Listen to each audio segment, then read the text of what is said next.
Hello friends, welcome back to my channel nature nurture. Friends, आज की video में हम काढ़ा बनाने जा रहे हैं जो कफ़ कोल्ड के लिए बहुत ही अच्छा है। सर्दी खांसी में बहुत रिलीफ मिलता है इसे पीने से। साथ ही हमारी इम्यूनिटी को भी बूस्ट करता है। और इसमें जो हम इंग्रेडिएंट्स यूज़ करेंगे हमारे किचन में ही अवेलेबल होते हैं। सो फ्रेंड्स, इसमें सबसे पहले हम एक अदरक का टुकड़ा लेंगे, जिंजर लेंगे। 10-12 हम काली मिर्च का इस्तेमाल कर रहे हैं और 4-5 हम लौंग लेंगे। 4 से 5 हमें लौंग लेना है। 2 तेज पत्ता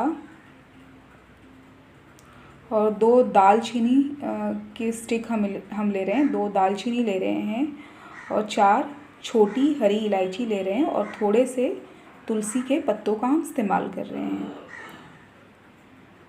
सो फ्रेंड्स, सबसे पहले हमें अदरक, दालचीनी, लौंग, काली मिर्च और तुलसी के पत्तों को हमें क्रश कर लेना है। हम इनको क्रश कर लेंगे। तेज पत्ते को हम क्रश नहीं करेंगे, उसे पानी में हम ऐसे ही उबालेंगे।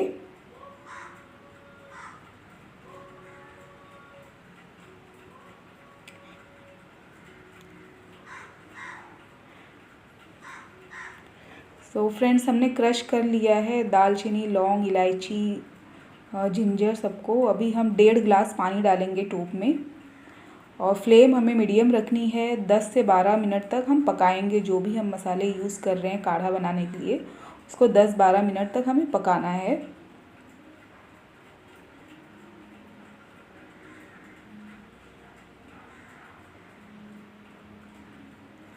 और तेज पत्ते को हम इसमें तोड़ के ऐसे ही डाल देंगे। और काली मिर्च, लौंग, इलायची, इन सबको हमने क्रश कर लिया था। तेज पत्ते को तोड़ के इसमें डाल देंगे, पकाएंगे।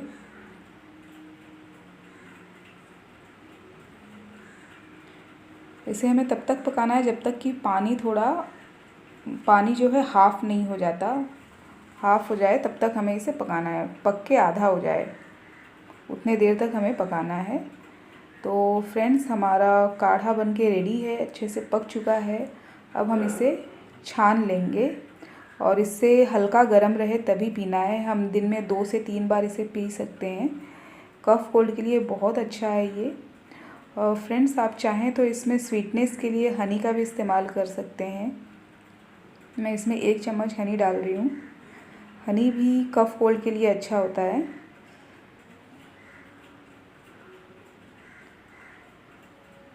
सो फ्रेंड्स, आपको अगर मेरा वीडियो पसंद आया हो तो प्लीज़ इसे लाइक एंड सब्सक्राइब कर देना।